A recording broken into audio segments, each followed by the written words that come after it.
So even though we're a week removed from my trip to WWE at Thompson-Boling at Monday Night Raw, my wife and I went. So we're a week removed from it now, but this is the first time we've recorded since that trip. So I just kind of wanted to maybe start the episode out by talking about that, Mike. Yeah. First and foremost, before I dive into any of the specifics of the show or anything like that, shout out to my wife for securing. We've been to 3 WWE events over the past few years now, and these are by far the best seats that we've ever had. And we had premium parking, so we were like 50 yards from Thompson-Boling Arena. Like, we parked literally next to Thompson-Boling Arena and walked down, Yeah. got in line, went straight in. So shout out to her first and foremost for securing those tickets. Awesome, dude. It's funny. I was going to ask you about how parking and stuff was there, but guess it was great for Man. you. Yep. Usually anything, well, Neyland Stadium included, parking's Yeah. usually a nightmare no matter what you do, no matter what event you go to. Oh, yeah. But this right here, man, and even last time we went to Thompson-Boling for a WWE SmackDown, the parking for it was atrocious as well. But this time, I don't know if we were more prepared or I assume she bought a better parking pass. But man, oh man, it was nice. It was really nice. But the show was absolutely incredible, Mike. This was a show. They had a premium live event the day before, so this was directly after. No, 2 days before. So they had WWE Backlash on Saturday and Monday Night Raw Monday at Thompson-Boling. So this was the first show after a premium live event. And if you know anything about wrestling, typically those shows directly after, whether it's SummerSlam or WrestleMania, the very next show after that is usually chaotic, awesome, full of entertainment.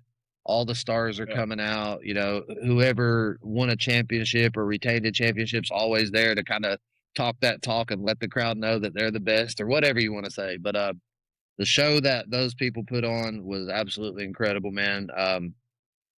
We got to see one of the biggest up and coming stars in WWE, and his name is Oba Femi. That's Obafemi. And man, I'm telling you right now, he is an absolute force, a freak of nature.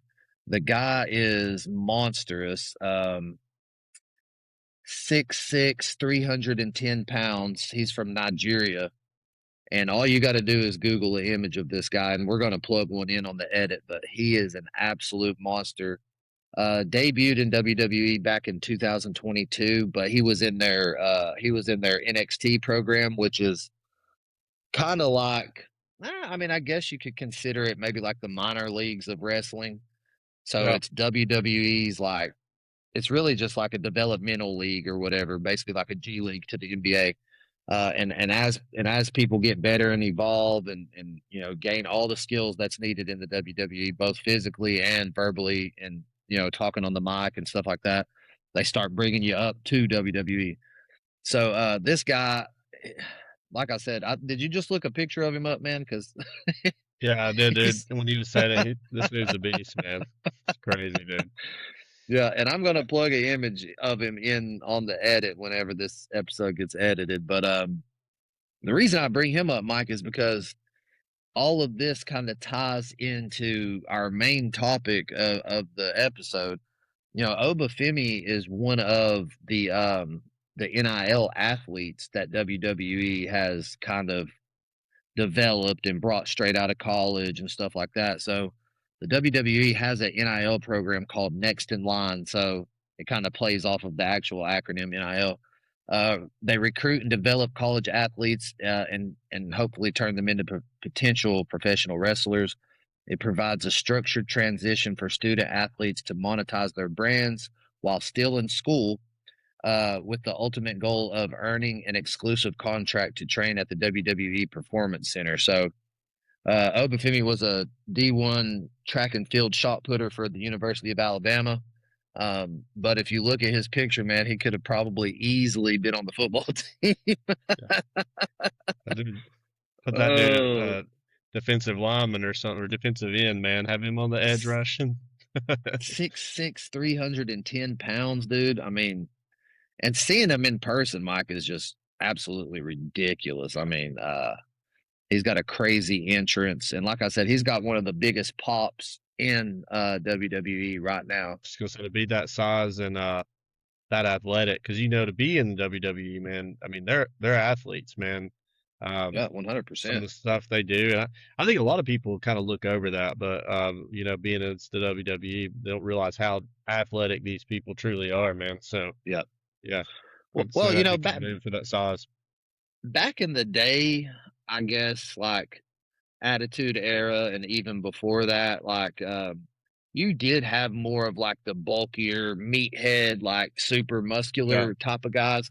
Not saying those guys weren't athletic by any means, but if you look at the landscape of the WWE right now, it's more you yeah, still have a few of those type of guys, but for yeah, the majority of it, dude, you have like the slim, absolutely chiseled. I mean, you can just tell that they're athletes. I mean, they're the things they're doing in yeah. the ring. There's one guy, his name's Trick Williams, and he was a football player, wide receiver actually for the University of South Carolina. And Oh he wow, is like, yeah, and he is a huge star right now in the WWE. I mean, he is yeah, massive. This past Friday on SmackDown, they were in Columbia, South Carolina, and he came out with the South Carolina football mascot, and they had like a South Carolina football WWE championship belt around their shoulder and stuff. It was yeah. cool, man. And That's him cool, man. being in his hometown, man, the whole crowd was just going absolutely bananas. It's really wild, man. Really wild. Yeah, that's Um, it's interesting. Another football player, or well, another college athlete. So right. Well, yeah, and that just kind of goes to show what you were talking about. You know, you take a D1 SEC wide receiver. yeah, I mean, that's like peak athleticism, and he is now in the WWE. yeah, But speaking about all these college players, and I mentioned the NIL program that WWE has and things of that nature. Kind of an odd segue, but it fits. Um, you and I recently came across this information, Mike, and I'm sure it's been out there for a while, but we just kind of started looking into it a little bit more because you always hear about NIL and everyone talks about it, and we've had our fair share of conversations about it in person and on the podcast, but the numbers do get thrown around a little bit, but it's always like muddy water, kind of like a gray area. yeah, You never really know. But we came across this website, Mike, and it's basically a breakdown, more or less, of the amount that each team has spent on NIL. It breaks down each yeah, player's estimated value. It's even got how much they spent in the portal versus how much they retained and so on and so forth. So, uh, us being Tennessee fans and things of that nature, I think it's important for us to just take pretty much the rest of this episode to kind of break this thing down and look at exactly how Tennessee's stacking up against maybe some of the other big time competition that they're going to be faced with in the SEC this year, man. yeah. I'm glad we found this, man. It's on the college front office. Of course, it is estimated NIL values. It might not be the exact numbers on things, but we had Right. seen some of it. I know I've seen it. You had showed it to me, and I've seen it where I guess like Luke Jackson, if anybody, I'm sure Tennessee fans know him on Facebook, that he shares a lot of Tennessee stuff. So we'd seen where he shared some of it. We went to the actual website and breaks down a whole lot. Yeah. Even more players than that was listed there. Um, and it's interesting, man, looking over it, how much some of these are. You mentioned like the portal part too. That's cool that it shows like when we got from the portal who was coming in. Um, Dude, two out of the top four highest estimated NIL values players that we have were from the portal. Um, Yep. Number two on the list being Chaz Coleman, Yep. estimated NIL value of 2 million. Um, and then Dry Williams estimated value of one 1,056,000. So is estimated there on that. So pretty interesting to see from the portal there. And I think that kind of shows, we were also, I mean, I know there was a lot of players out in the portal that there were even some more I'm sure Tennessee fans wanted, but we were definitely trying to be active on getting players out of the portal as well. And you have to be able to do both now, Oh man. yeah. You really do. Oh yeah. Yeah. Yeah, I think once because I know we're going to look at Tennessee's and then start looking at just a couple other teams. I mean, there's Yeah. really no point looking at a lot of teams, but um, I'm sure because right here, Mike, it basically shows the percentages. So it says 28% of our NIL allocations, I guess you could use. 28% of our allotted NIL money went to getting players out of the portal.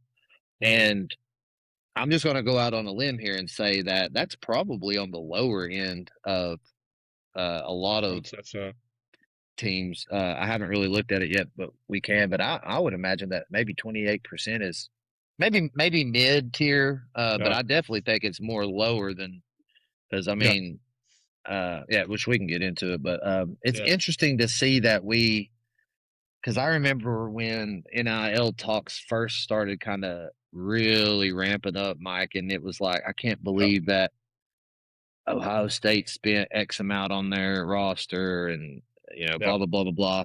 Tennessee has spent $36.3 million, according to this, on their roster for this upcoming season, man. And that is no small chunk of change. These numbers have grown tremendously over the past 2 years, give or take. Oh yeah, I do. And you have to in the college football world now, you really do. You That do. that would have You, it would have seemed so insane to see that then, or a few years ago before NIL really became a thing, and just to yep. imagine that. I mean, some of these numbers, man, are pretty high numbers. Even some Yeah. players that like I see that getting a pretty good amount that probably aren't going to make the NFL, aren't going to even be a starter, is pretty wild to see too. And I mean, and good for them. I mean, that's a good chunk of money while they're in college. I mean, Yep. we said that. I know we've had some issues with NIL, obviously, and the transfer portal and everything, but at the same time, we've never been against players getting some compensation for things, Right. whether they've been used. I mean, it brought NCAA back, in the game, Yeah. and I do like it for the reasons of that kind of stuff, though. Like the players' name gets used on something, jersey sales, different things like that. Then, you know, I do I do think that while it needs to be controlled at some point, Oh, I do agree with 100%. them getting money for things. Because nobody wants to have your name be used, hard work and all that, and then you don't get anything for it. So I understand that. Yep. Yeah, I agree. But some of these numbers, man, are I Yeah, mean, here's my thing about it. So take for instance, let's just take for instance both of our quarterbacks, minus Staub. yeah, No disrespect to Staub, but he's just not going to be in this conversation because of obvious number of reasons. Faison Brandon hasn't played a single down of college football. Has not proven anything. I'm sure he's working hard. I'm sure he's doing really good in training camp and all of that stuff. But you're talking about a player fresh out of high school that hasn't played a single snap, a single down, or anything in college football on any level whatsoever. Is the highest paid player on Tennessee's roster. Um, this is yep, an estimated NIL value of $2.129 million. yep. Um, It's crazy, dude. that's just a staggering number to me. And hopefully Tennessee knows something that we don't about him, and that's why they're willing to pay him that much. We also did pay Nico quite a bit as well, and you see how that panned out for us Yeah, and him personally. Um, and then you look at George McIntyre, Mike. I mean, he hasn't really done anything either. I mean, yeah, he has a few snaps under his belt and yeah, mop up duty in insignificant time, but over $1 million in NIL money as well. So it's just yeah, interesting to see what teams are having to do to really latch onto and retain these 4 or 5 star athletes in the portal era, man. Because yeah. you know, I'm sure that really no one else would pay George McIntyre that kind of money with not having proven anything. But Oh yeah. I don't know. That's just That's just my initial thoughts, just instantly looking at the roster right here in front of me. Those two players making that kind of money really draws attention to me. Yeah, man. Because I mean, the portal guys, you got Chaz Cole and people like that. Kind of what they bring a little bit. With Right. college football. So it is interesting to see, but it is like if you want the big time recruit, and you want to retain a player too. That's especially at the quarterback position. Um, you know, that you gotta pay up. It seems like to keep them, and the big time recruits, man. I mean, Faison, I'm sure had several offers to go other places, so you got to get aggressive sometimes with it. Um, but yeah, I mean, and you said I hope it pans out. I mean, obviously with Nico it didn't, and I don't know what his deal was, but I feel like it was more. Yeah. I mean, it was more, and that was the first big. I almost feel like that was one of the first big NIL deals you were hearing about, man, across college football. Um, 100%. so in a way, Tennessee started it. So I went off That's of that, that's but true. they stood That's their ground true. when they needed to, but they did start it. But they have also proved that you've got to still prove that you can do the job, and Right. they'll stand their ground at some point, and so I'm glad we do that. But yeah, it's real interesting, especially if George McIntyre ends up starting. Mhm. Faison would still be doubling what he's making, and and maybe not even have to play that much. I mean, for the first year, Right. I'm not Right. saying I mean, I still kind of think there's a chance Faison could end up being a starter. I don't know why. I just have that kind of feel that he could end up being a starter, but time will tell. But if he's not, he could still be making double than what the starting QB makes just from recruiting. So it's pretty wild to see, It, man. yeah, it's insane, Mike. Also, something else that kind of sticks out to me when I'm looking at this is, and it makes you feel really comfortable when it comes to, I guess you can say, team chemistry, keeping a team together year in and year out. It's that roster retention portion of it. I know the Tennessee Volunteers entering this season have a 62% rate of roster retention. So 62% of our roster from last year is coming back and will be on the team this year. So you love to see that. Yeah. We allocated 54% of our NIL funds to retain players. So, according to this website, so $19.4 million went to roster Yeah. retention. And I think that that's important because, we've seen teams have really good seasons and then everybody jumps ship or everybody graduates Mhm. or, whatever the case may be. And then you're basically starting fresh with a whole new team year in and year out. And Tennessee has had some of that, but it's comforting to know, on paper at least, that we have retained so many players, and we Yeah. made a priority to kind of divide the money, so to speak, Mhm. and put more money in the pockets of players that were already on the team. Um, I think that just speaks to team chemistry and things of that nature. Oh yeah.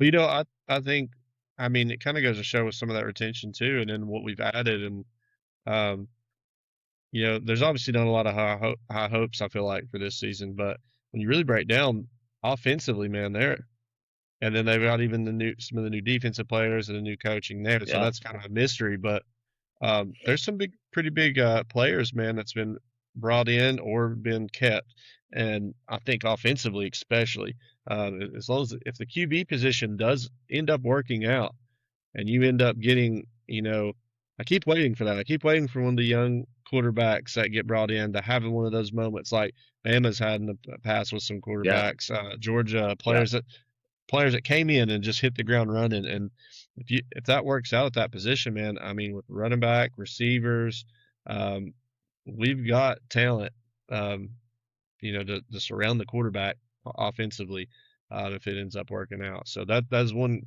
positive of the retaining that many players, and um, it'll be interesting to see for sure. Um, Something else, talk about those receivers. You got Mike Matthews is at 830,000 estimated value. Braylon Staley is at 712,000. But Braylon Staley is not the second most NIL value estimate on here. TK Keys, receiver 772,000, 200,000 Yeah. estimated value. Now, is he the receiver that Tennessee recruited? Was that? Let me look on there. The recruits. Yeah, he was a recruited receiver. He's that Yep. big time receiver that we brought in, I think, right? Am I right on that? Yep. Okay. Yep. Freshman Um, wide receiver. Yep. yeah. So I mean, if that pans out too, if you were to get lucky, I'm just saying, and you get someone like Faison Brandon and TK Keys, and they both pan out to go along with like Mike Matthews and Staley and Bishop at running Yep. back. I mean, you have Yep. potentially a really high ceiling for an offense, Yep. and under Josh Heupel, and that's just something interesting looking at these NIL values because there's value there. Yep. Or they wouldn't be putting up those type of money for that value. You know what Right. I'm saying? Right. Um, Right. so that's got to be somewhat encouraging when you start looking at some of that. I'm not gonna as football season gets closer, we'll obviously eventually be making our season predictions, things like that. And I'm not jumping on no bandwagon of that we're going to have this great season or anything, but I'm just saying there are potential in players that's been um, retained from Tennessee and recruits brought in, and in plus portal players. You add those three together and start looking at it. There's some really intriguing numbers there Yep. going into those players. So Yeah, I agree. And one of the biggest things, Mike, talking about player retention and stuff, is we only lost one of our five offensive linemen. So we're going to be returning five of the that sucks. starting offensive linemen from last Yeah, season. Yeah, I mean, when you start talking about the quarterbacks and the running backs, I mean, everything starts up front. And right. having a core Absolutely. group of guys that are returning with each other again next year or this coming up season rather, Yeah. that's going to play into what you've been talking about with the potential of the offense with the weapons that we have or potentially have. Oh Um, yeah. it's crazy to see, man. And speaking of the offensive lineman, right there on the team, the third highest paid player on the team is David Sanders Jr., offensive Offensive tackle. tackle, And then 5-star recruit, number one offensive tackle in that class, man. uh, and then we brought in Dry Williams from the portal, um, who is right there with him on the at four.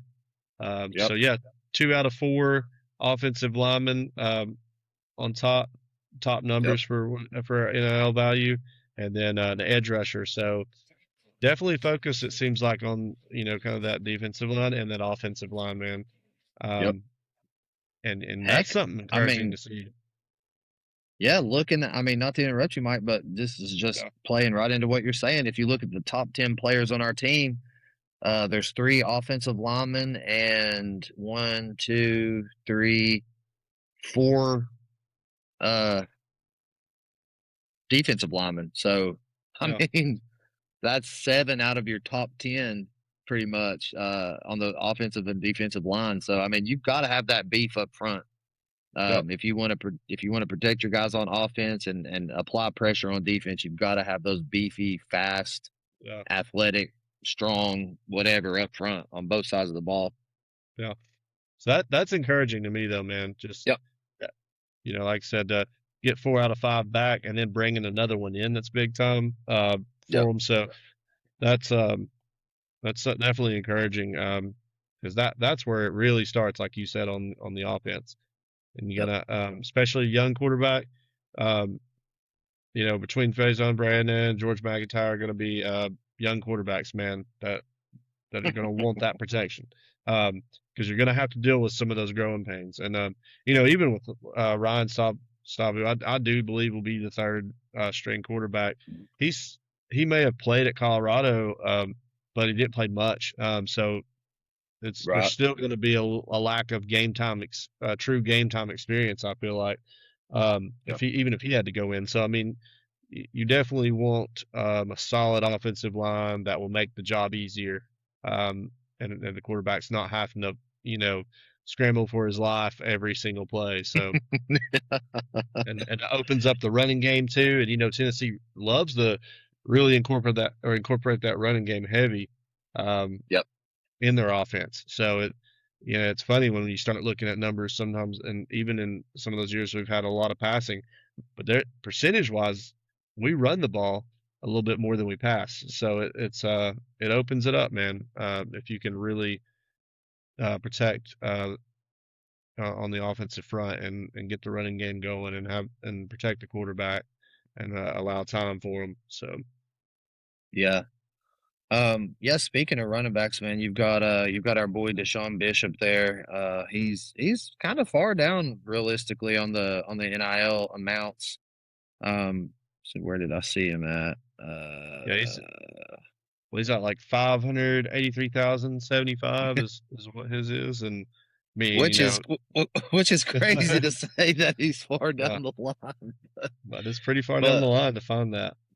yeah, realistically, I mean, but he was a workhorse last season. He truly emerged Yeah, last season as a true yeah, D1, you know, uh, potentially he's NFL caliber player. yeah, he's definitely the starter. I mean, he's Oh, going to be yeah. the starter, not even without question, and Yeah. um, so it's deserved to be there. Yep. He's already proven at Tennessee that he can run the ball, man, and be Yep. that guy. So I mean, it's interesting to see Josh Heupel's approach this season when it comes to the portal, man, because if you flip over to the portal side of things and you just take a look, I mean, I see an offensive tackle there, Ori Williams. But after that, other than that, man, it's defense heavy. I need to get my glasses checked. I said Dry Williams. It like I thought that sounded odd. Or Williams, yeah. I Uh-uh. didn't even catch that. Yeah, I know. I was just thinking that. I was like, wait a second. I got glasses. I don't wear them during the podcast. Apparently, I need to. Dang. Yeah. Well, I mean, typically when you see RY and that I could see how you thought that said Yeah. dry. And it has the O, and when you're like looking back from your computer a little bit, I was like, hey, maybe that's his name. I Yeah. didn't question it. But out of the top 10 players money wise now, out of the top 10 players for NIL value that we got out of the portal, 8 of them are defensive players. You got an edge rusher, a cornerback, a safety, a cornerback, a DB, a safety, a D lineman, and a DN. I Yeah, mean, that goes to show you. I mean, obviously, with and we've talked about this, man, but with the coaching changes and stuff like that on the defensive side of the ball, I yeah, mean, it was just so apparent that we were lacking heavily. yeah, So it looks like we have absolutely loaded up on that side of the ball, man, and hopefully all this money that we've spent yeah, pays off. yeah, man. I mean, we definitely, yeah, need it, man. And so I mean, on the portal side of things, just the players in the portal. Third, fourth, fifth, sixth, and seventh are cornerback, safety, cornerback, DB, and safety. Yep. And that was a super weak point. And we lost our best one to the NFL draft. So and then Right. of course, well, our best one was I still think was probably our best was injured. It Yeah. ended up not playing last season, and he went to NFL. But the best one we Right. had playing last year, we lost as well. And then we had an injury to another one that so that that is encouraging to see that in that portal because that was a very weak point last year. Um, Yep. the defense overall, but definitely in that secondary. So, yeah, I mean, I get that fully. If you look at that, the numbers make sense completely to Yep. me that so much of that comes from the portal. Um, Trying to get some experienced players out there on the in the secondary on defense because I'm sure that's something they want to immediately turn around. I'm not saying they will, but Right. fully. But all the new coaching staff, all the new players coming in on defense. That is just kind of shows a focus is going to be real heavy on really flipping that side of the things around. And um, I'm hoping that, like I said, I hope it works out great at quarterback, and we got the skill position players and the returning offensive lineman, and brought in another in Ori Williams. So I hope that that all pans out. But I really would love to see that defense be a strong point next year, to where the offense 100%. don't have so much pressure of scoring every time. Because as exciting as it is, man, when the offense is great, a couple of years ago proved when you have a great defense that you don't have to rely on that every time. We made the playoffs. So, I mean, Yep. Defense still wins championships, Yep. and it really shows, man.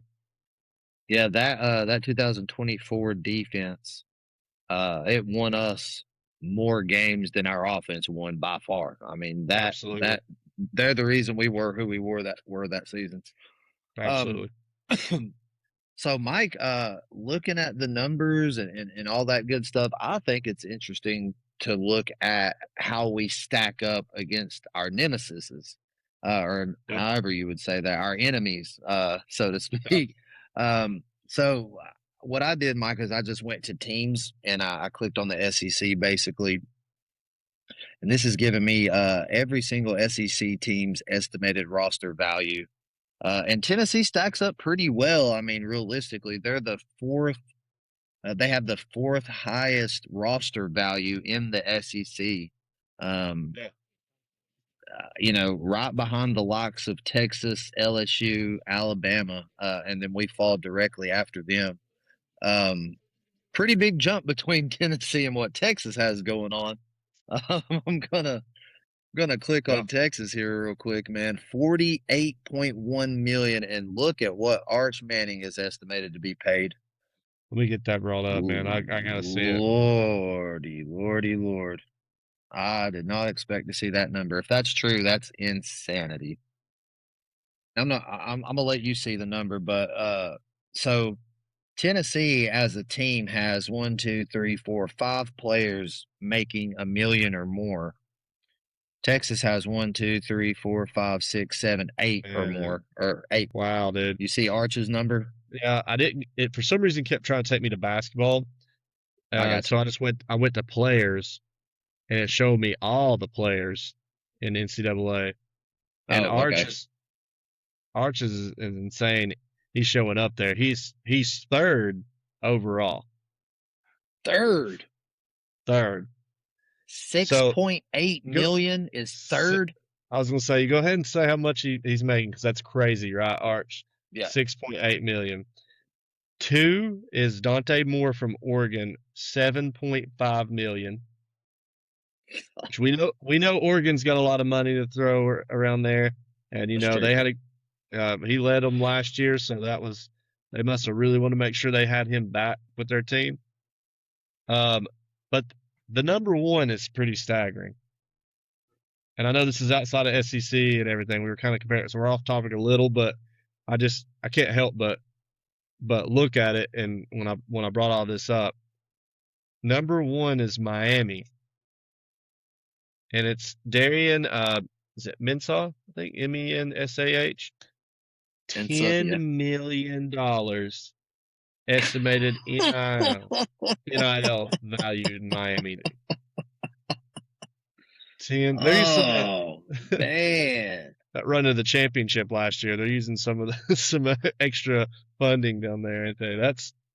That is wild, man, to see. But SEC still has Arch Manning at fourth overall. Trinidad Chambliss for Ole Miss is getting 6 million.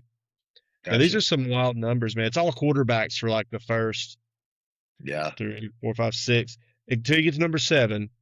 And this is no Mhm. surprise. Ohio State, Jeremiah Smith. They're paying him Right. $5 million estimated Yep. NIL. Yep. But Wow. he's a pro ready receiver, man. Like, Yeah. I mean, 100%. he didn't go pro last year because he has to play another year of college football. You know, Right. so Yeah, Mike, these wow. numbers are staggering. Like I said, when it comes, and I said this when we started this topic. We all know about NIL, and we all talk about it, and the numbers get thrown around somewhat. Yeah. But there's always like a gray area there and all, and there still kind of is, I guess, because it does technically say estimated Yeah. NIL. Yeah. But I Of mean, course. you would imagine that it can't be too far off, even if it is estimated. No. And I was just out of curiosity, man. I just clicked on Miami just to see, that quarterback, Darian Mensa, making 10 million. Their entire roster is made up of 40 million. So they're paying literally a quarter That's of their value or their allotted money yeah. to one player. When you do that, you Um, better you're banking on that player to come in and I mean, you're confident in the rest of your team, and you're banking on that player to come in and just be the guy. yep. Because if that don't pan out, man, that's a massive like amount of money to pay somebody out of your NIL, money that you're using to hope that pans out. So, but hey, I mean, Yeah. you start getting up to 10 million, man, you're getting into your NFL numbers up there, man, with some of this. Maybe I mean I Yeah. know like no big time first round draft picks and stuff. Like I mean I want to say I was watching a podcast once and Joe Burrow was on there, and I feel like for going number one overall, his contract was like rookie contract getting drafted number one overall might have been like 22 million or maybe 25. I don't know exactly. Yep. Um, Obviously that's a lot more, but I'm just saying that's a number one draft pick in the NFL that a franchise was building around. And here you got a player 10 million in college, man. Wow. Yeah. That's insane. So, Darian Mensa played his first season of college football with Tulane. I'm sitting here looking at kind of his journey. I know we're going way off topic. We'll reel it back in, but this is just Yeah. insane to me because it doesn't really seem like a guy like this should be the highest paid. I mean, I don't know. Maybe. I mean, it looks like he's had a pretty decent career. Played a season at Tulane and a season at Duke. So he's Yeah. going to be one of those guys that goes from school to school to school to school. So, I mean, I remember now from at Duke. I mean, he was good. So, but yeah, I right, mean, he got his big moment and he's to go play even. It's like he's stepped up each time to like try to get. I mean, right. Tulane and Duke, I guess they could be similar levels when it comes to college, but I mean, I don't blame Yeah, him. But yeah, he definitely isn't been the, the what would the old school way of coming in and playing at a school your entire time and then going to the NFL. This is right. his third school in college, but In 3 years. in 3 years. But Um, hey, for 10 million, I guess that'd make a lot of people want to yep, transfer.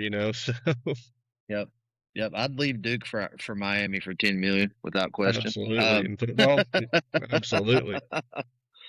Uh, but anyway, man, like I was saying, it's cool to see Tennessee in that upper tier, I guess you could say, Yeah, of NIL roster value. Obviously the amount of money that you spend on players isn't everything, but to compete yeah. with other teams and to compete in this landscape of college football, you have to do it.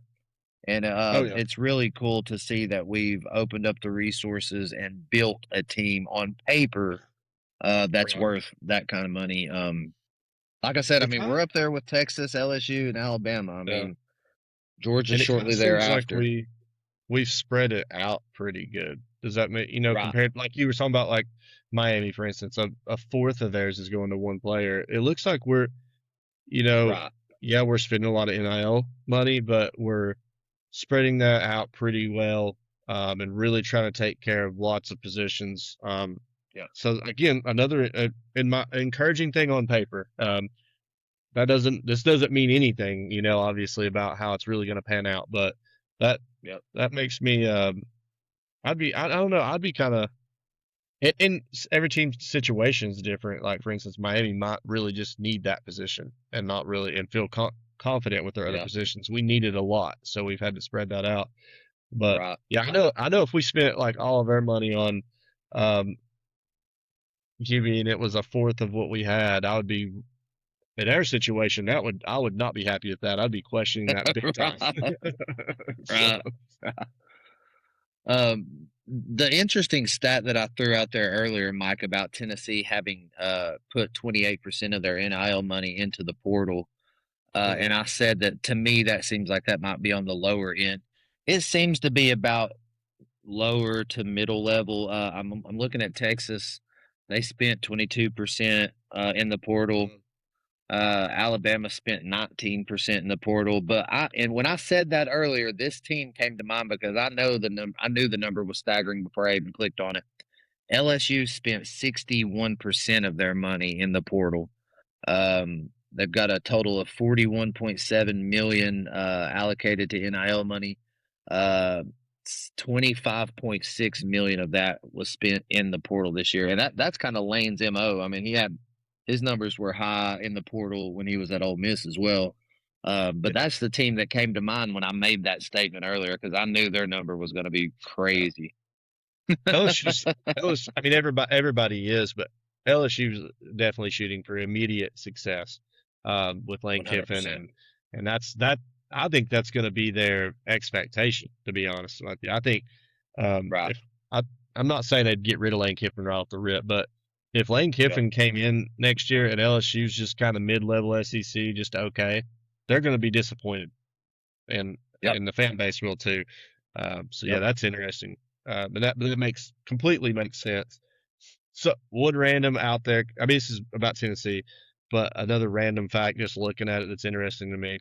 So Faison Brandon, 2,129,540 estimated NIL, Yep. sits one spot behind Marcel Reed from Texas A&M at 2,160,494,000.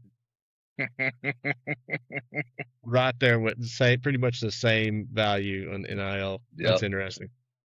That is something interesting, Mike, is think about the Kentuckys of the world, the Vanderbilts of the world, Missouri, Mississippi State. And this kind of starts kind of painting a picture. You can kind of see a common theme. Uh, a lot of their percentages go into the portal just because they're hoping for success, right? They're trying to find that instant Oh, they're trying to find that instant turnaround. Kentucky 48% in the portal, Missouri 40%, Auburn, which is probably going to be on the come up. I look for Auburn to have a decent season with their new head coach and things of that nature, but 57% in the portal. So I just thought that was kind of interesting. You see these teams that haven't found success in a little bit. Um, and they start mhm. dipping into the portal a lot heavier than maybe some of your upper tier teams like Georgia, for instance. 11% of their funds went into the portal. I Yeah, already said Alabama 19. So it's just you can look at these numbers all day long. They're kind of yeah, intriguing, and when you really start studying them, it kind of aligns with what you've seen kind of play out on the field as well. yeah. Well, you talk about like Kentucky at QB's their highest one. It looks like 1.5 million. Yep. Man, how many times has Kentucky tried this in the last few years? A different quarterback for the last what since Will Levis. Yep. Um, Yep. Yep. and I feel like they're like almost trying to find their next Will Levis, Yep. which is somebody that took their team from bad to decent. It's the truth, man. Yeah. I It's mean, realistic. they had that really good year with him, and then it was all right. And his Yep. second year, and he was like, that's what they're. I feel like Kentucky is shooting for like another quarterback like that. But to be fair, that's a decent Kentucky team in football is pretty successful for Kentucky, and Yeah. but that's what that goes to show. Them reaching out in the portal, them trying to get immediate success. They need something, and Right. I don't know. I wouldn't get too high hopes on them getting a new quarterback though, because that's just you can only do so much, and so Yeah. just the team around them.